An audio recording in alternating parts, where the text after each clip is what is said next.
প্রচুর শিলাবৃষ্টি হচ্ছে।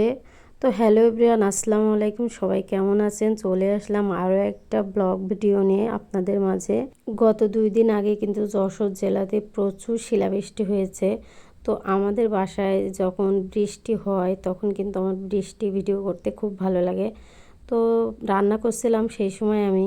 তো রান্না করতে করতে দেখছি প্রচুর পরিমাণে আওয়াজ হচ্ছে। তো বাইরে এসে দেখলাম প্রচুর পরিমাণে শিলাবৃষ্টি হচ্ছিল। তো ভাবলাম একটু ভিডিও করে আপনাদের মাঝে শেয়ার করব। তো ভিডিও করার সাথে সাথে এত পরিমাণ এই শিলগুলো পড়ছিল, এগুলো ব্যালকনির মাঝখান থেকে ঘরের ভিতরেও চলে গেছে। তারপরে চিলেকোঠার চাল দিয়ে কিন্তু আমাদের সিঁড়িতে পুরো সিঁড়িঘর ভরে গেছে। তো এটা ভিডিও করতে করতে হঠাৎ করে মনে পড়ে গেল যে এটাগুলো তো কুড়ানো যায়। তারপরে আমি এগুলো কুড়ায়ে কিন্তু সুন্দর করে একটা একটা করে সিঁড়িতে যেগুলো ছিল ওগুলো কিন্তু কুড়ায়ে একটা বাটিতে নিয়েছি। কয়েক টুকরা বাটিতে নেওয়ার পরে সেটাও আবার একটু ভিডিও করে নিলাম। দেখেন কেমন লাগছে, মনে হচ্ছে ছোট ছোট পাথর মতন, সাদা পাথরের মতো লাগছে। তারপরে চলে আসলাম আমার আব্বুদের ওখানে। পয়লা বৈশাখে আমার মেয়েদের জন্য ও নানু দুটো শাড়ি কিনে নিয়ে আনছিল। আমার ছোট মেয়ে যে কি খুশি হয়েছিল, আমার ছোট মেয়ের খুশিটা আপনারা দেখলেই বুঝতে পারবেন। শাড়িটা পরার পরে কত খুশি হয়েছে দেখেন। বলছে আম্মা আমাকে একটু ভিডিও করে দাও। তা আমি সুন্দর করে তাকে একটু ভিডিও করে দেখলাম।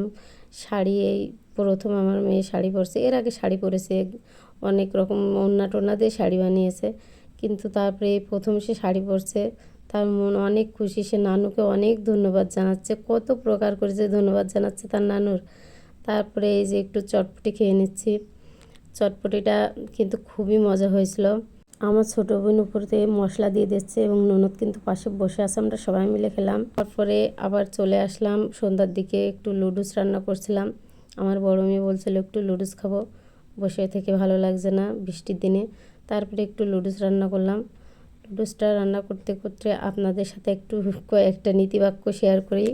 একটা কথা কি জানেন, সব তারাই করে যাদের ভেতরটা পুরোটাই ফাঁপা। তাই তারা বাহিরটাকে ঝকঝকে চকচকে সাজিয়ে মানুষের মনোযোগ আকর্ষণের চেষ্টা করে।